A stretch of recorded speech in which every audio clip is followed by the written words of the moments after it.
ये 2024 का हिंदी का पेपर है बोर्ड का, जो हमारे पास है, तो आज हम इसका एनालिसिस करते हैं। क्वेश्चन फर्स्ट, इसमें खंड अ और खंड ब है। इसमें ये 20 एमसीक्यूज दिए होंगे। फर्स्ट है, इसमें हिंदी साहित्य के श्रेष्ठ निबंधकार, आलोचक एवं इतिहासकार के रूप में जाने जाते हैं। इसका आंसर है रामचंद्र शुक्ल। सेकंड, महादेवी वर्मा द्वारा रचित रेखा चित्र है। इसका आंसर है अतीत के चलचित्र। थर्ड क्वेश्चन है, कोणार्क के रचनाकार हैं, तो इसका आंसर है जगदीश माथुर। चलो चांद पर चलें के रचनाकार हैं जयप्रकाश भारती। तूफानों के बीच रचना की विधा है, ये क्या है? रिपोर्टाज। 6, केशवदास किस काल के कवि हैं? तो इसका आंसर है रीतिकाल।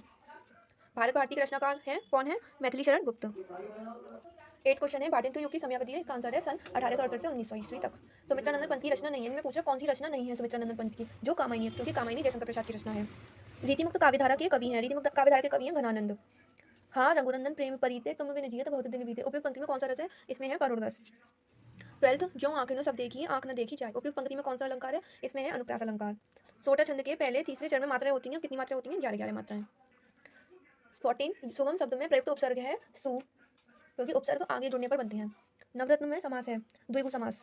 पृथ्वी का पर्यायवाची शब्द नहीं है। इसमें से कौन सा पृथ्वी का पर्यायवाची शब्द नहीं है? प्रसून, क्योंकि ये तीनों ही पृथ्वी के पर्यायवाची शब्द होते हैं। तो आम शब्द में विभक्ति और वचन है। कौन से हैं? तृतीया विभक्ति वचन। ये द्वितीय विभक्ति और एक वचन है। अर्थ के आधार पर वाक्य के वेद कितने होते हैं? 8 वेद होते हैं। कर्तवाच्य में प्रधानता होती है। किसकी प्रधानता होती है कर्तवाच्य में? कर्ता की। जिनके अलग अलग रूप वाक्यों में मिलते हैं वे पद कहलाते हैं विकारी पद कहलाते हैं। अब हमारा खंडवा यहाँ रिटर्न वाला स्टार्ट होता है। इसमें क्वेश्चन फर्स्ट दिया है कि कुछ इनमें 2 गद्यांश दिए हैं, उन्हें अपने प्रश्नों के उत्तर देने हैं, या ये वाला या ये वाला। इनमें से किसी एक का भी हम आंसर, किसी एक का भी क्वेश्चन दे सकते हैं।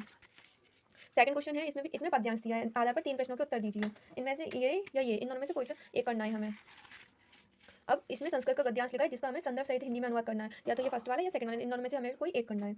संदर्भ के लिए हमें 2 अंक और इसके अनुवाद के लिए हमें 3 अंक, इससे मिला के हमें 5 अंक मिलेंगे।